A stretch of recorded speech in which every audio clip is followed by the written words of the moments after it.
Bienvenue dans le royaume intérieur, je suis votre hôte Julie Deka. Le tonnerre du silence de Joel S. Goldsmith. Narration par Julie Deka. Première partie. Des ténèbres à la lumière. Chapitre 3. Au-delà du pouvoir. Tant qu'un homme restera accroché à quelqu'un ou à quelque chose, il ne pourra trouver Dieu. Ce que l'homme connaît ou peut connaître grâce à son mental humain, qu'il s'agisse d'une chose ou d'une pensée, n'est pas Dieu. Nul ne trouvera Dieu tant qu'il comptera sur quelque chose et s'y accrochera, ou tant qu'il subsistera en lui un quelconque sujet de réflexion. Si surprenant et incroyable que cela paraisse, c'est pourtant la vérité. La plupart d'entre nous ont reçu en partage beaucoup de bonnes choses et peu de mauvaises. Et s'il est probable que les mauvaises nous ont rendus malheureux, nous devons bien admettre que les bonnes n'ont pas fait durablement notre bonheur. Nous sommes nombreux à avoir soupçonné l'existence de quelque chose au-delà de tout cela. Oui, mais quoi? Quel est ce quelque chose? Est-ce Dieu? Et s'il en est ainsi, qu'est-ce que les hommes nomment Dieu? Et s'il en est ainsi, qu'est-ce que les hommes nomment Dieu? Ne serait-ce qu'une vague espérance, un rêve insensé, ou Dieu nous est-il réellement accessible? Est-il possible de le connaître? La quête de Dieu n'est facile pour personne et quand vient le moment où Dieu se révèle, c'est quelque chose de si inattendu qu'on doit avouer honnêtement que cela dépasse l'entendement. Ce n'est qu'après avoir trouvé confirmation d'une telle découverte dans les 1001 descriptions écrites ou orales qui en ont été faites et après l'avoir intégrée dans sa vie au fil des années, qu'on finit par la comprendre. Wow. Les religions se sont développées car, quelque part, en un passé reculé, les hommes se trouvaient confrontés en permanence aux difficultés de leur vie de tous les jours. Pêcheurs, ils constataient que le poisson faisait défaut à certaines périodes. Chasseurs, que le gibier parfois était rare. Et s'ils étaient agriculteurs, ils connaissaient des années où les pluies étaient trop abondantes et d'autres où elles étaient insuffisantes.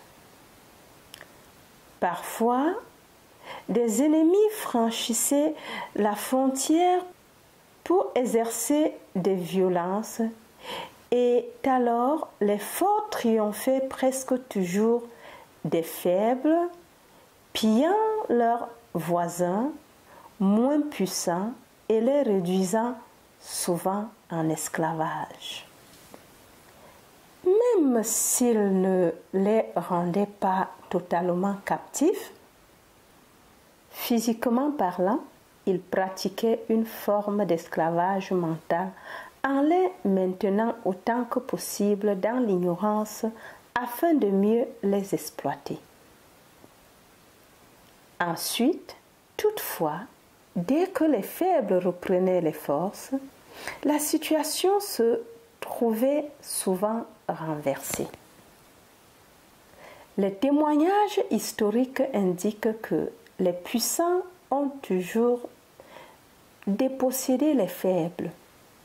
Les armes à feu ont vaincu ceux qui disposaient seulement d'arcs et de flèches. Les canons ont triomphé des fusils et les bombes finalement ont anéanti les canons. Une force a toujours été utilisée pour vaincre une autre force et dans un dernier recours, les hommes se sont tournés vers Dieu dans l'espoir que la puissance surpasserait celle des armes qu'ils possédaient. L'Ancien Testament fourmille de récits où il est question de peuples et de nations faisant appel à Dieu pour détruire leurs ennemis. Que ces ennemis aient été plus pervers qu'eux-mêmes, ce qui aurait rendu leur destruction légitime, voilà qui n'est généralement pas mentionné. Nous apprenons seulement que ces peuples avaient besoin du territoire de leurs ennemis, d'esclaves, ennemis ou de quelque autre chose que ces derniers possédaient. Leur prière avait un seul objectif, que Dieu anéantisse l'ennemi et leur livre tous les biens dont celui-ci disposait. Voilà, pour la majorité des gens d'aujourd'hui, ce que Dieu signifie toujours, un quelque chose à utiliser. La seule différence n'est qu'au lieu de mettre Dieu à contribution uniquement pour détruire leurs ennemis, il lui assigne la tâche supplémentaire de les libérer de leurs maladies et de leurs péchés. L'homme est toujours à la recherche d'une force qui surpasse toutes celles qui le perturbent ou le dérange afin d'en venir à bout définitivement. De nos jours, le monde assiste à la découverte de pouvoirs prodigieux qui surpassent en puissance tous ceux qu'on pouvait attendre de Dieu ou lui attribuer, car l'énergie libérée par la matière peut anéantir instantanément notre ennemi si seulement nous arrivons les premiers sur son territoire pour l'y agresser. Le monde a même découvert la puissance du mental, mais personne n'a encore trouvé un pouvoir, que celui-ci soit de nature physique, mentale ou spirituelle, pouvant détruire des voisins belliqueux ou triompher du péché, de la maladie et de la misère du monde à jamais. Notre monde technique moderne recherche exactement ce qui était recherché déjà avant l'époque d'Abraham, d'Isaac et de Jacob. Il continue de prier Dieu pour les mêmes choses que nos ancêtres païens.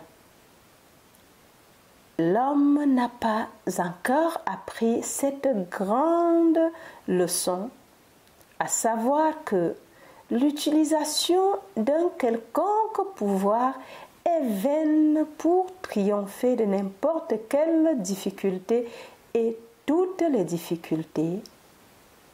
Ainsi donc, puisqu'au cours des millénaires, l'homme n'a pas encore appris combien il est absurde de rechercher des pouvoirs pour vaincre l'erreur, il serait peut-être sage de le laisser poursuivre sa course hasardeuse pendant que nous empruntons la voie haute, la voie infinie, en démontrant qu'il n'existe aucun pouvoir à annihiler parce que la vie ne doit être vécue ni par la force, ni par le pouvoir, mais par mon esprit.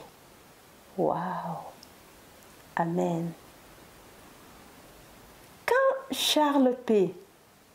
Steinmetz, le génie de la General Electric Company, déclara voici 40 ans que la prochaine grande découverte mondiale serait le pouvoir spirituel, il fut un prophète. Il faut toutefois comprendre que le pouvoir spirituel dont il parlait n'est pas un pouvoir au sens courant du terme. Le pouvoir spirituel est l'absence de pouvoir. Wow. C'est le non-pouvoir en ce sens qu'il n'est pas un pouvoir concevable par ce monde, car il n'est ni physique ni mental. Il n'est pas un pouvoir susceptible d'être manipulé par l'homme et c'est la raison pour laquelle une expression comme utiliser la véritable est périmée. Encore, il n'est pas un pouvoir susceptible d'être manipulé par l'homme et c'est la raison pour laquelle une expression comme utiliser la vérité est périmée. La vérité ne peut être utilisée. Dieu ne peut être utilisé. Imaginez l'homme se servant de Dieu. L'idée même est choquante. Lorsqu'on aura enfin compris ce qu'est le pouvoir spirituel, il se révélera en tant que non-pouvoir. Que veut dire cela? Qu'il s'agit d'un état de conscience d'où sont absentes les deux forces qui se combattent mutuellement ou qu'il n'existe pas deux pouvoirs, l'un servant à la destruction de l'autre. En d'autres termes, il n'existe pas de pouvoir spirituel qui puisse être utilisé par quiconque afin de détruire ses ennemis. Il n'existe pas de pouvoir spirituel qui puisse être utilisé en remplacement de l'énergie nucléaire sur laquelle notre monde actuel compte tellement. Certains d'entre nous sont peut-être enclins à penser que si le pouvoir recherché est d'origine spirituelle, son usage devient légitime. Mais alors, n'espérons-nous pas de ce pouvoir spirituel exactement le même effet que nous obtenons des bombes? Ne nous laissons pas induire en erreur en acceptant l'idée qu'il serait possible de découvrir un pouvoir inconnu qui, bien agissant à la manière de ceux que nous connaissons, réussiraient là où ces derniers ont échoué. Ne nous laissons pas à la découverte d'un pouvoir spirituel visant à détruire ou à vaincre quoi que ce soit, mais travaillons à vaincre en nous-mêmes cette idée qu'il existe un pouvoir bénéfique ou maléfique dans n'importe quelle forme ou n'importe quel effet. Waouh! Lorsque j'ai été conduit à méditer sur cette idée de pouvoir, j'ai alors compris que la cause de tous les troubles et conflits qui surviennent dans notre vie était enracinée dans la croyance profonde en deux pouvoirs qui a forgé nos attitudes mentales et légitimé la survie de plus aptes ou l'autopréservation en tant que loi primordiale de la nature, entraînant par là même l'usage de la force dans la guerre et dans presque toutes les autres activités de notre existence humaine. Tout au long des âges, on s'est sans cesse servi d'un pouvoir pour vaincre, détruire ou remplacer un autre pouvoir, et cependant, ces mêmes mots qui ont sévi sur la terre depuis l'aube des temps continuent aujourd'hui de tourmenter le monde. Toutes ces années écoulées sont demeurées inopérantes pour éliminer ou détruire les forces du mal. Encore, tout au long des âges, on s'est sans cesse servi d'un pouvoir pour vaincre, détruire ou remplacer un autre pouvoir, et cependant, ces mêmes mots qui ont sévi sur la terre depuis l'aube des temps continuent aujourd'hui de tourmenter le monde. Toutes ces années écoulées sont demeurées inopérantes pour éliminer ou détruire les forces du mal. J'étais en méditation, profondément absorbée par ce problème, lorsqu'une question se présenta à mon esprit. Cela signifierait-il que l'homme, dans sa quête, ne recherche qu'un pouvoir supérieur à tous les autres? Est-il possible qu'une force spirituelle existe qui détruirait et supplanterait tout pouvoir de la matière? Et dans l'éventualité où une telle force spirituelle serait découverte, se pourrait-il que certains mots naissent de son usage et qu'en fin de compte, le monde soit obligé de trouver un nouveau pouvoir pour venir à bout du pouvoir spirituel? Quelle est la limite? Où cela peut-il s'arrêter? Wow.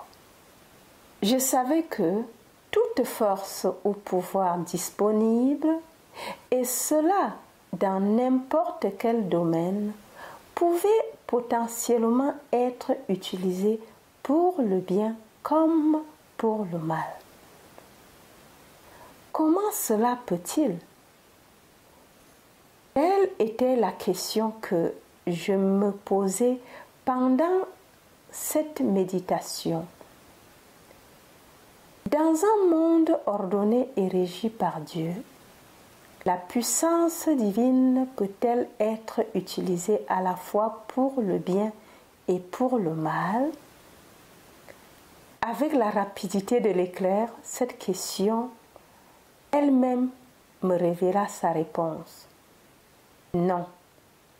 Si tu peux un jour découvrir quelle est la nature du pouvoir de Dieu, tu apprendras qu'il n'a pas d'opposé et que rien ne s'oppose à lui.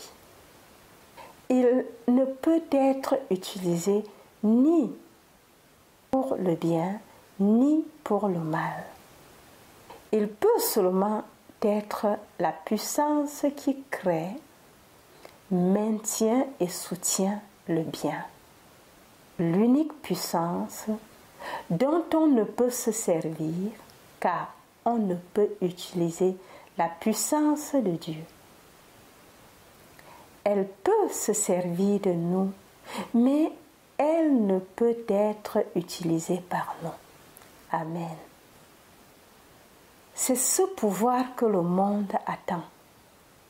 Un pouvoir qui s'avérera être un non-pouvoir, un pouvoir que personne ne pourra utiliser, mais que Dieu lui-même peut manifester, mettre en œuvre et diriger.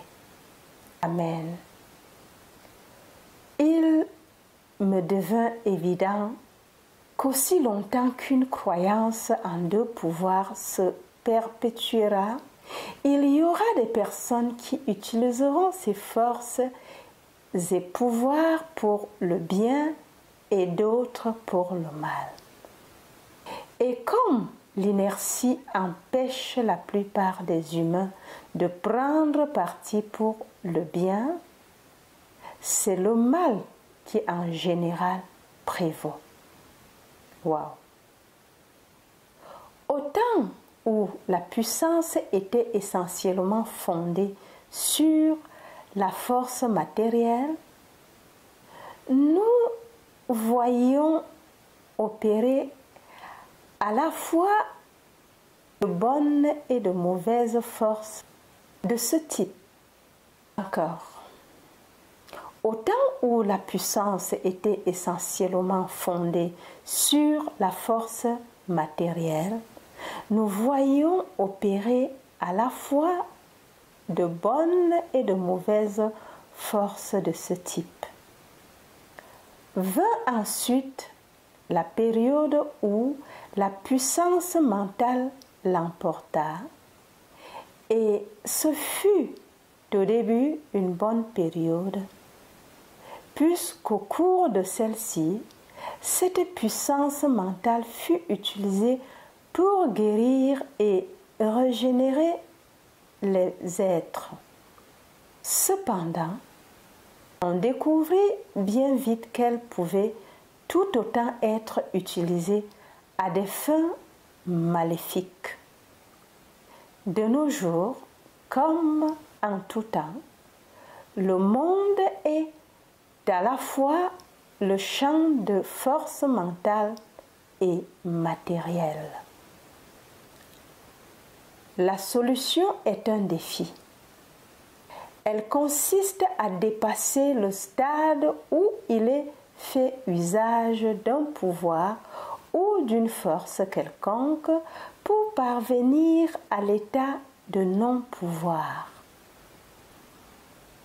Chaque fois qu'un pouvoir bénéfique sera découvert dans le domaine physique ou mental, il se trouvera quelqu'un dans le monde pour en faire un usage équivalent dans le sens du mal.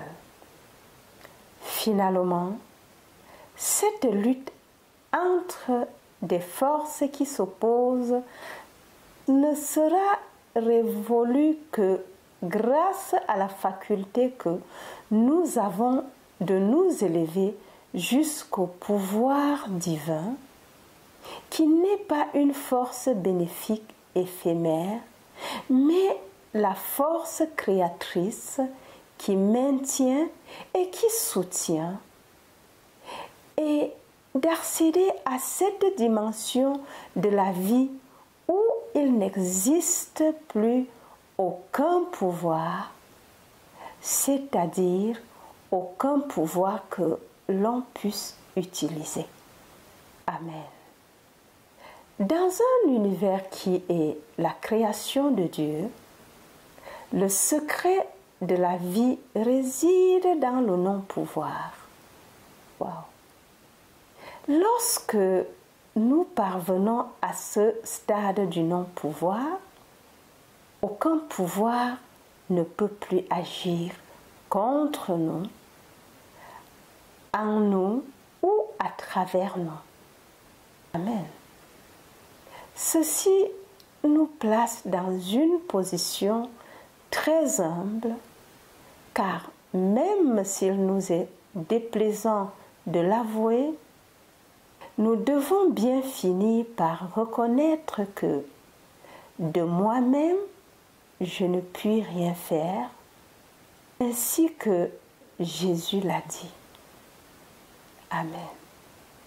Voilà le but de ce message. Accéder à l'état de conscience où nous ne nous contentons plus de dire du bout des lèvres, de moi-même, je ne puis rien faire, mais où nous démontrons que cela est effectivement vrai en laissant la puissance divine ou le non-pouvoir s'imposer elle-même et faire le travail. Amen.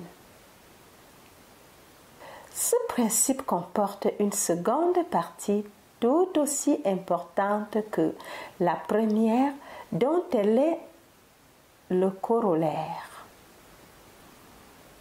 J'ai montré que les hommes n'ont cessé d'être à la recherche d'un pouvoir nouveau qui triompherait de tous les autres, mais ils ont été en quête de quelque chose de plus que cela. Ils ont été en quête d'un Dieu qui leur distribuerait des choses telles que la nourriture, le vêtement, le logement. Wow. Sachant cela, le Maître mit en garde ses disciples. Ne vous inquiétez pas pour votre vie, de ce que vous mangerez et boirez, ni pour votre corps, de quoi vous serez vêtus. Encore. Ne vous inquiétez pas pour votre vie, de ce que vous mangerez et boirez, ni pour votre corps, de quoi vous serez vêtus. Il n'ignorait pas que, depuis des temps immémoriaux, les hommes recherchaient un Dieu qui leur accorderait nourriture, vêtements, logement, compagnons de vie, soutien matériel, récolte abondante, bonne chasse et bonne pêche. Mais bien qu'il ait recommandé de cesser toute quête des biens de ce monde, 2000 ans plus tard, les gens continuent de se rendre dans les églises pour prier en vue d'obtenir ces choses que le Nouveau Testament nous exhorte de ne pas demander. Wow. Les hommes sont toujours à la recherche d'un Dieu qui leur procure des choses et ils échouent tout comme ils ont échoué dans leur recherche d'un Dieu qui serait le pouvoir invincible qui détruirait leurs ennemis. Quand nous cesserons de rechercher un pouvoir divin, nous découvrirons le non-pouvoir qui produit l'harmonie dans nos vies. Encore, quand nous cesserons de rechercher un pouvoir divin, nous découvrirons le non-pouvoir qui produirait l'harmonie dans nos vies. Quand nous cesserons de rechercher Dieu pour en obtenir des choses, nous recevrons de lui beau présent, Dieu lui-même.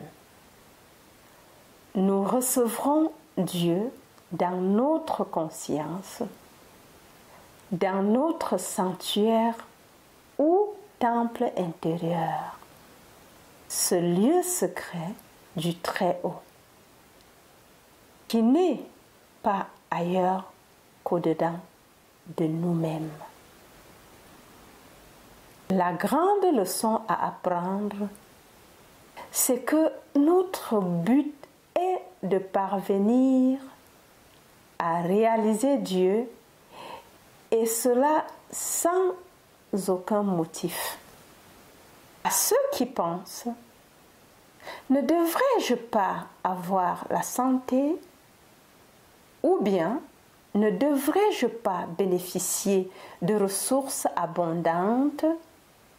Je réponds, si, probablement, car la grâce de Dieu nous pourvoit abondamment du nécessaire, y compris même sur le plan qui paraît être la scène humaine, mais nous ne disposons pas du moindre pouvoir pour obtenir cela de Dieu. Pourtant, lorsque Dieu devient vraiment réalité dans notre conscience, la douleur, le manque et la limitation disparaissent. Waouh! Il restera malheureusement encore des malades et des pauvres. Les pauvres sont toujours avec nous. Pauvres en argent, en santé, en moralité. Avec eux, nous partageons notre abondance en agissant de notre mieux. Nous ne pouvons faire plus. Nous ne pouvons jamais leur donner tout ce dont ils ont besoin ou tout ce qu'ils désirent. Cela est impossible car il n'y a pas de limite aux besoins et aux désirs de l'homme dont le souffle est dans ses narines. Un tel homme ne pourra être comblé qu'après avoir pris conscience de la vanité de chercher à obtenir ou à acquérir des choses. Wow. Pourquoi ne cessons-nous pas de chercher en Dieu un certain pouvoir, de partir à la recherche d'une pensée ou d'une vérité qui, pensons-nous, nous procurera bien-être et prospérité, pour reconnaître enfin que de nous-mêmes, nous ne pouvons rien faire et que personne n'a jamais fait la découverte d'un moyen qui détruirait ses ennemis.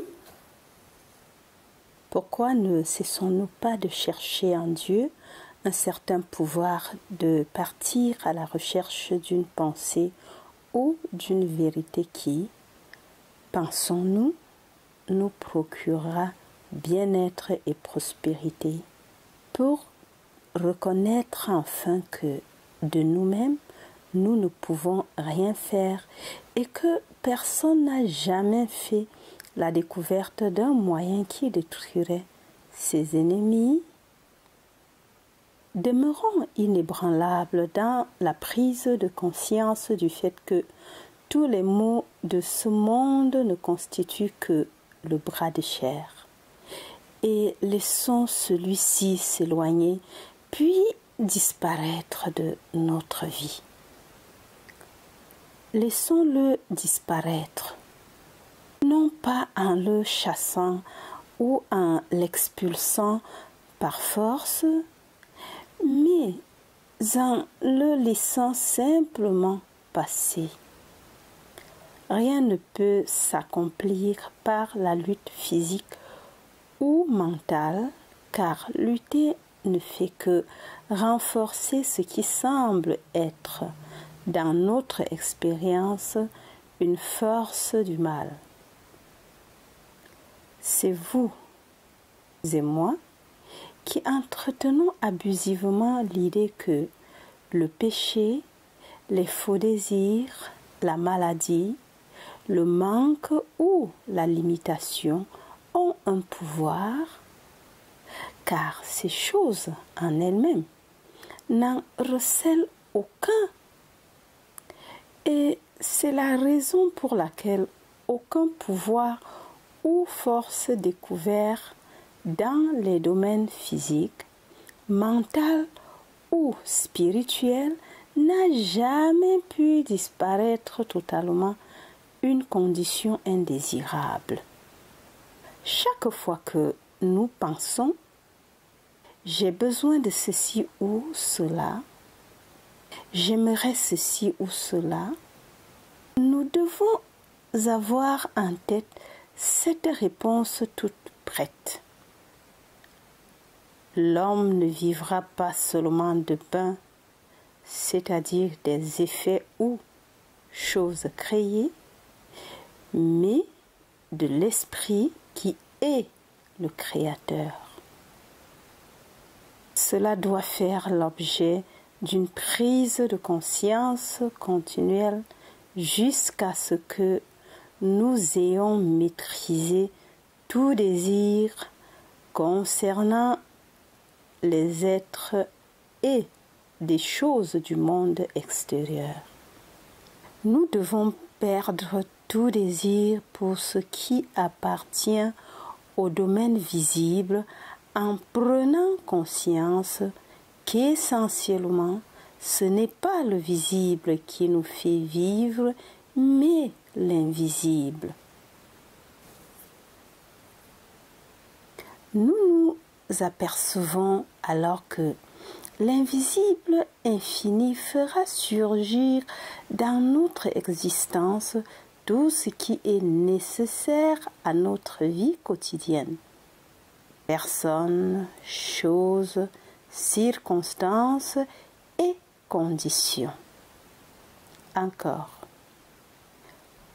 Nous devons perdre tout désir pour ce qui appartient au domaine visible en prenant conscience qu'essentiellement ce n'est pas le visible qui nous fait vivre, mais l'invisible.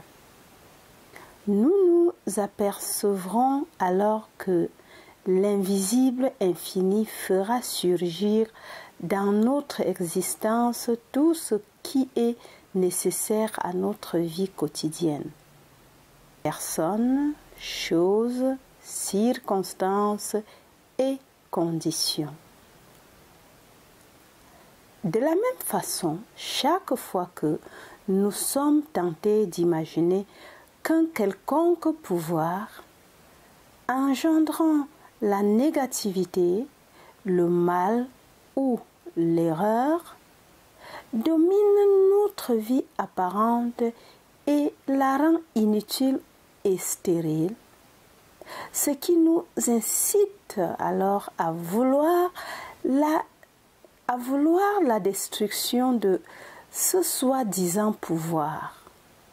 Adressons-lui un sourire en réalisant au sein de notre conscience. Mais je n'ai besoin d'aucun pouvoir pour venir à bout de cette discorde. Il y a un Dieu, même si j'ignore ce qu'il est en réalité, puisqu'une telle connaissance est en fait hors de portée de l'entendement humain à tous les niveaux. Si, dans ma pensée, je pouvais imaginer quelque chose et croire que cela est Dieu ou la vérité, Un jour viendrait finalement où je m'apercevrai de mon erreur. Encore. Si dans ma pensée, je pouvais imaginer quelque chose et croire que cela est Dieu ou la vérité, un jour viendrait finalement où je m'apercevrai de mon erreur. C'est un processus qui se reproduira éternellement, néanmoins, jusqu'à ce que nous prenions définitivement conscience que si nous pouvons appréhender Dieu par la pensée, ce n'est pas de lui qu'il s'agit. Comment pourrait-on croire que la pensée de Dieu dans notre esprit puisse être Dieu lui-même?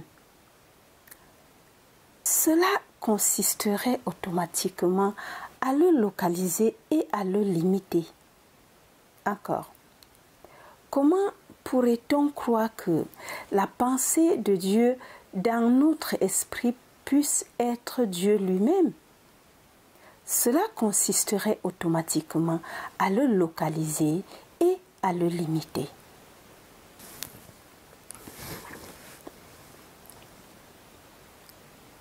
Le grand Salomon a très bien compris que le temple qu'il avait construit ne pouvait, malgré toute sa magnificence, abriter Dieu. Rien n'est assez grand pour contenir Dieu. Le monde tout entier n'y suffirait pas et malgré cela, c'est juste une petite niche à chien que nous construisons dans notre intellect pour le définir, ou encore un pigeonnier en étant persuadé que Dieu s'y trouve, perché pour la simple raison que nous l'avons débaptisé pour le nommer mental, vie ou amour, et nous essayons ainsi de l'enraciner dans notre pensée en croyant pouvoir l'y cerner. Quelle sottise! Aucun intellect n'est assez vaste pour lui. En fait, cet univers des hommes tout entier n'est pas assez grand pour étreindre Dieu. Soyons satisfaits de savoir que Dieu est et que cela se vérifie à l'évidence dans la vie qui nous entoure. Par cette loi selon laquelle le semblable engendre le semblable. Soyons satisfaits de savoir que Dieu est et que cela se vérifie à l'évidence dans la vie qui nous entoure. Par cette loi selon laquelle le semblable engendre le semblable, par cette abondance d'amour que l'on trouve en ce monde, si peu aimant qu'il paraisse parfois, par l'incommensurable beauté d'un univers pourtant continuellement dégradé. Ce que Dieu est, nous ne le savons pas, mais il existe 1001 façons d'observer en témoin la présence effective de Dieu. Non pas en l'appréhendant lui-même, mais en contemplant les effets qu'il engendre. Wow. Nous ne savons pas comment Dieu fonctionne, mais dans la voie infinie, nous avons découvert que Dieu œuvre dans le silence. Quand le mental pensant se tait et que le moi humain est devenu si humble qu'il en vient à avouer réellement et véritablement: de moi-même, je ne puis rien faire. Et qu'il a ensuite la patience d'attendre que la gloire de Dieu se révèle. Encore. Seuls ceux qui sont prêts à abandonner tout leur concept de Dieu, à cesser de rêver, de penser et de s'investir dans des projets, peuvent, grâce à ce total abandon, laisser Dieu se révéler lui-même. Dieu, je ne sais qui tu es, ni même comment t'adresser ma prière. Je ne sais ni comment la commencer, ni comment la terminer. Je ne sais quoi te demander. Je ne puis croire au Dieu que le monde a accepté, car j'ai constaté quelle stérilité et quelle frustration résulte de cette foi aveugle. Je dois trouver le Dieu qu'aucun homme ne connaît, le Dieu qui est, le Dieu véritable qui a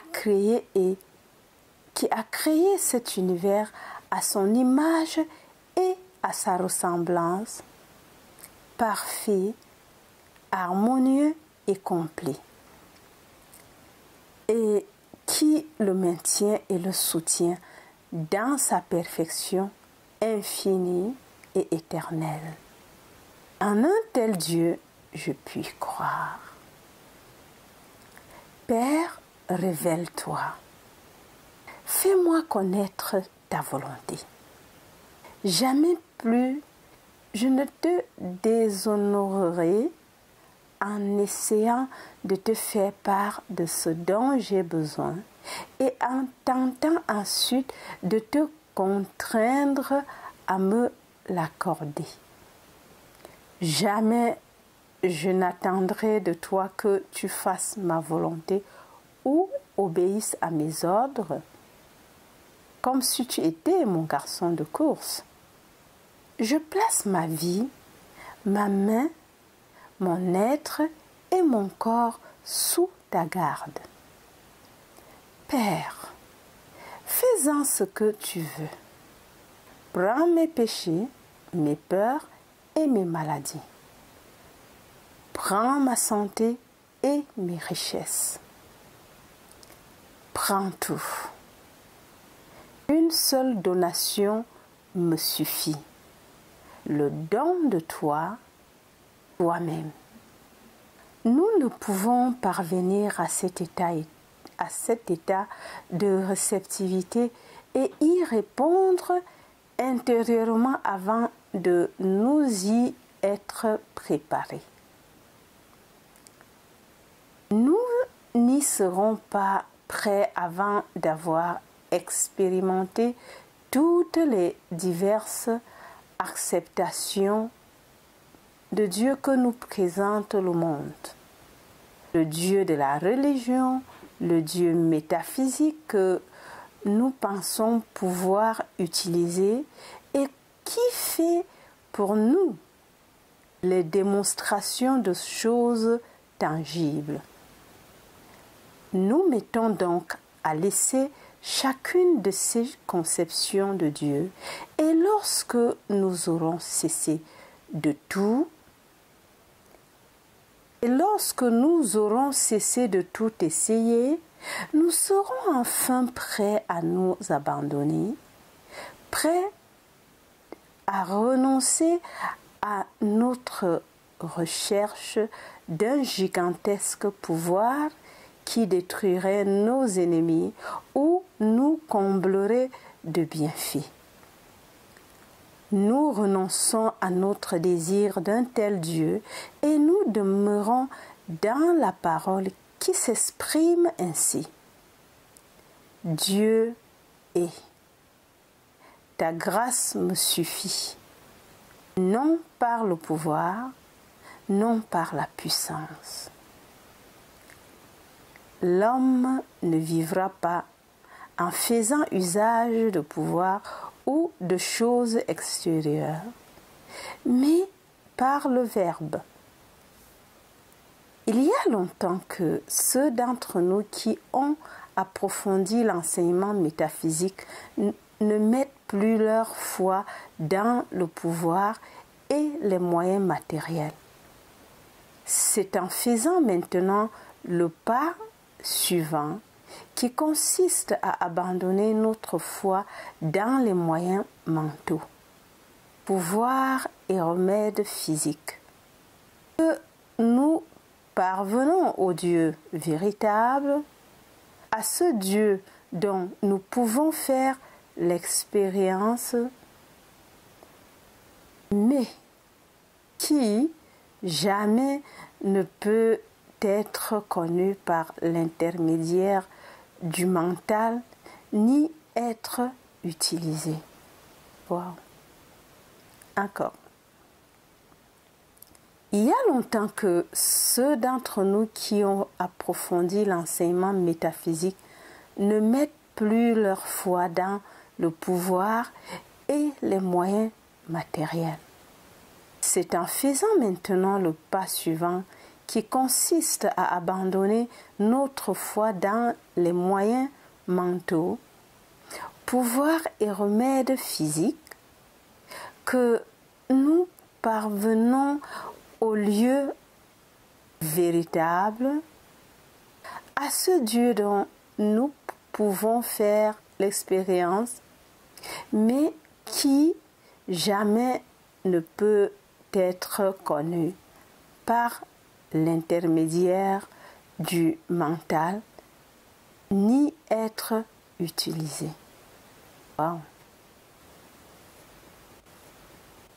Alors, si tu m'écoutes pour la première fois et que tu n'es pas encore abonné, fais-le et n'oublie pas d'activer la cloche de notification afin d'être avisé automatiquement lors de mes prochaines publications. Notre devise, c'est connaître la vérité qui te rend libre et aussi le réveil pour tous les francophones en 2021. Voilà mes amis, je vous aime très très fort et jusqu'à la prochaine.